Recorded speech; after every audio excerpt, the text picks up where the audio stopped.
Inspector Gadget's field trip. We're going on a visit. Inspector Gadget's field trip. Come on, let's go with him. Inspector Gadget's field trip. What's that, you ask? What is it? Inspector Gadget's field trip. Well, no one wants to miss it.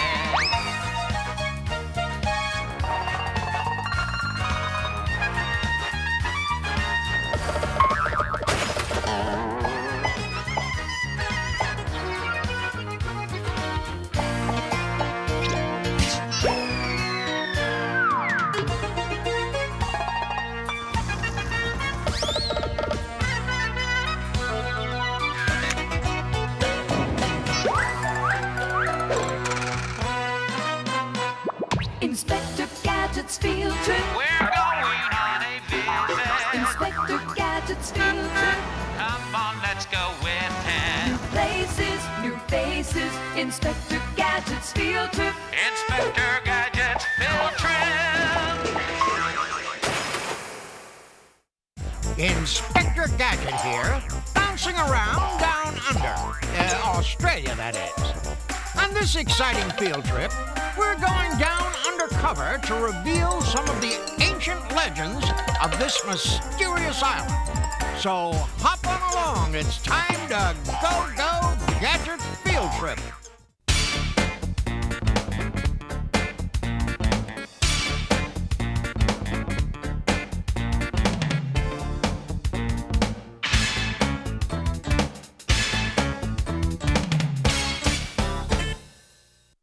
The continent of Australia is located here, down below the equator in the Earth's southern hemisphere.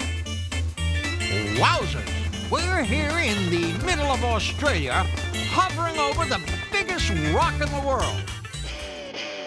My keen sense of detection tells me Ayers Rock stands about 1,143 feet tall, but it prefers to sit. The rock is also over 2 miles long and about 1.5 miles wide. This is one rock you don't want to take for granted. So, what does a huge rock mean to Australia's first people, the Aborigines? For one thing, it cuts off their view of downtown Alice Springs. Actually, Aboriginal tribes are believed to have been living in Australia for 40,000 years. Like many other cultures, Aborigines have their own set of values and beliefs. A key part of the Aboriginal belief system is something called the totems. And I thought they only had totems at the pole. A totem is a symbol in the form of an animal or a part of nature. Ayers Rock, or Uluru, as the Aborigines call it, is the largest totem. The sides of the rock are decorated with these ancient paintings drawn by local Aboriginal tribes. The only problem is, no one can find a half-mile-high frame to put them in. The paintings at Ayers Rock and all over Australia are one way the Aborigines have recorded and learned about their past. Far away on the southeastern end of Australia is another place where field trippers can learn about the rich and colorful history of the Aboriginal people. I'm talking about Sydney, Australia's most populated city. So let's go Gadget Copter. Wowzers! If Alice Springs is outback, Sydney must be in front. But even here, in the middle of this bustling city, you can still explore the wonders and legends of Australia's outback at the Gabala Aboriginal Centre. Let's investigate. The centre was created to help teach visitors about the rich history of the Aborigines in the Sydney area. Would you believe this man is showing us how the Aborigines paint their bodies? Would you believe he ran out of canvas? How about he's preparing to become human flypaper? And second thought that gooey stuff he's putting all over himself is called ochre. It's like a natural paint that's made by mixing together water and sandstone. As you know, the Aborigines were nature lovers, so they would often praise nature with different dances. This is called the kangaroo dance. It's a distant cousin of the bunny hop. Mind if I cut in? Here you can also learn about some of the different instruments local tribes use. This is called a didgeridoo. Let's listen.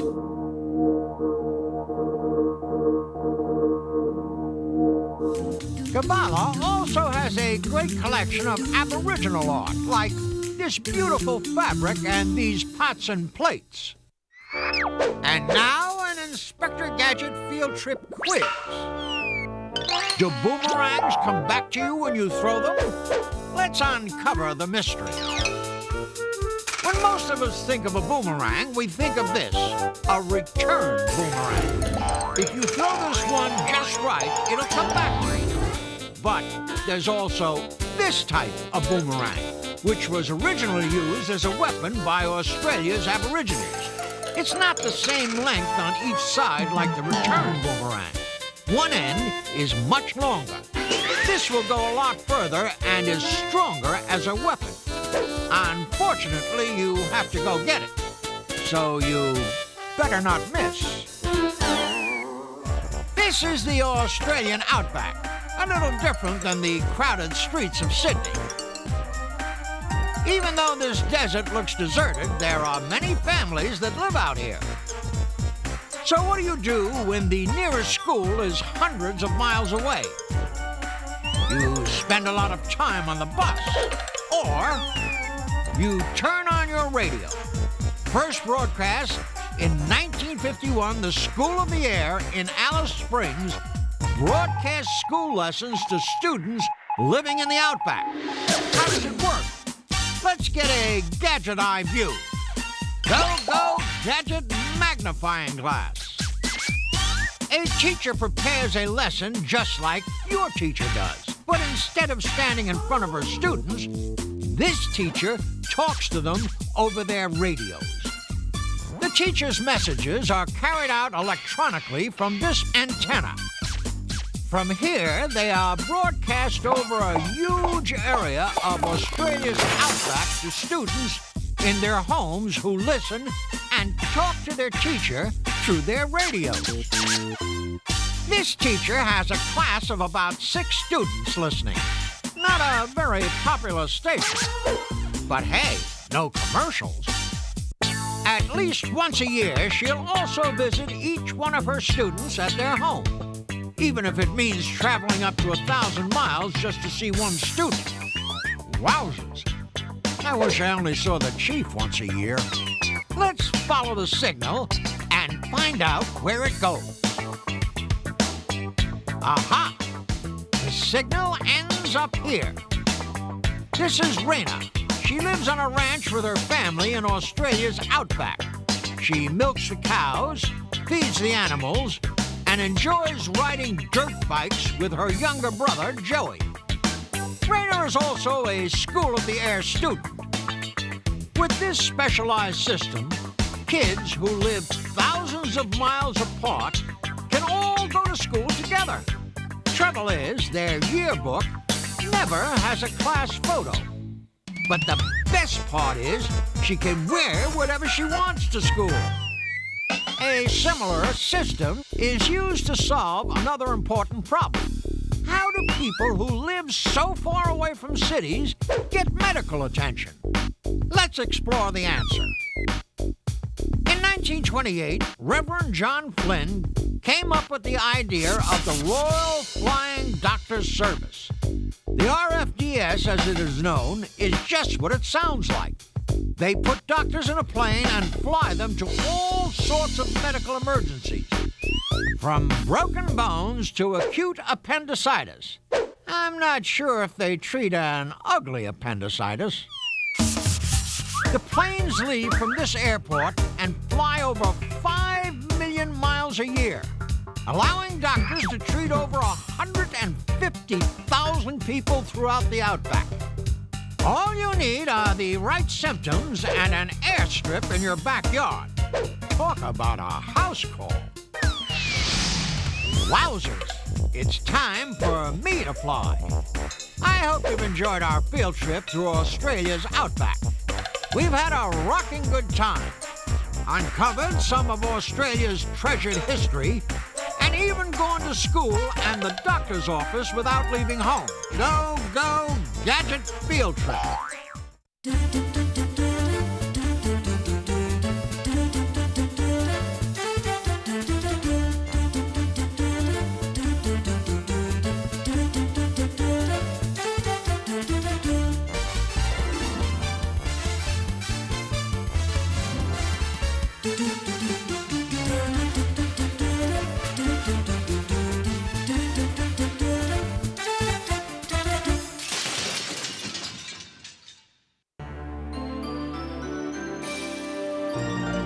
D